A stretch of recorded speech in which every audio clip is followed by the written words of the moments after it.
നാഷണലും ഇന്റർനാഷണലുമായിട്ടുള്ള എല്ലാ കമ്പനികളുടെയും ലെൻസും ഫ്രെയിമും ന്യായമായ വിലയ്ക്ക് ലഭിക്കുന്ന കൊച്ചിയുടെ സ്വന്തം ഒപ്റ്റിക്കൽ ഷോറൂം ജെസൽ ഒപ്റ്റിക്കൽസ്.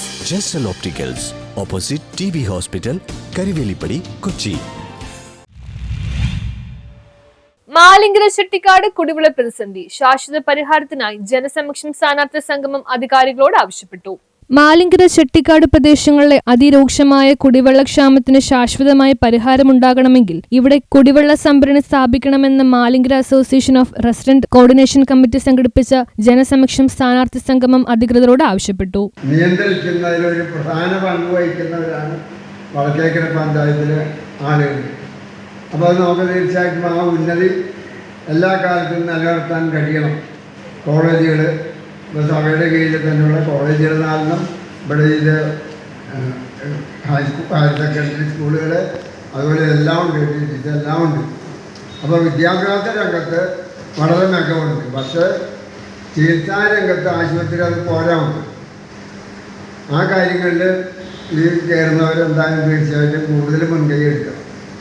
പിന്നെ ഊരുവെള്ള ഭീഷണി എന്നൊക്കെ പറയുമ്പോൾ നമുക്ക് കുറച്ച് ബുദ്ധിമുട്ടുള്ളതായിട്ട് തന്നെയാണ് അത് തീർക്കൽ. ഗവൺമെൻറ് പഞ്ചായത്ത് വിചാരിച്ചാൽ മാത്രം പോരാന്ന് വരും.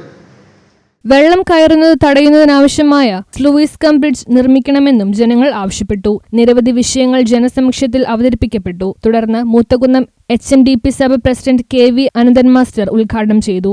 മാർക്ക് ചെയർമാൻ PP ദേവൻ അധ്യക്ഷത വഹിച്ചു. ജില്ലാ പഞ്ചായത്ത് മെമ്പർ AS അനിൽകുമാറിനെ ചടങ്ങിൽ പൊന്നാട അണിയിച്ച് ആദരിച്ചു. General convener MS Sandeep, vice chairman Seena Arun, PG Deepamani, KJ Shaji എന്നിവർ സംസാരിച്ചു.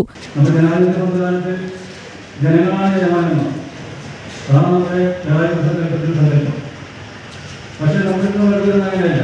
നേരെ മറിച്ച സ്ഥാനാർത്ഥികൾ ജയിച്ച് അവർ ഗർഭിണികളായാൽ നമ്മൾ യജമാനർ, സേവകരും അവർ യജമാനന്മാരുമായിട്ട് മാറുന്ന ഒരു സാഹചര്യം നിലവിലുണ്ട്. പല സ്ഥാനാർത്ഥികളും ഉത്തരവാദിത്തമില്ലാത്തവരായി മാറുന്നു, കടന്നു നടക്കുന്നു.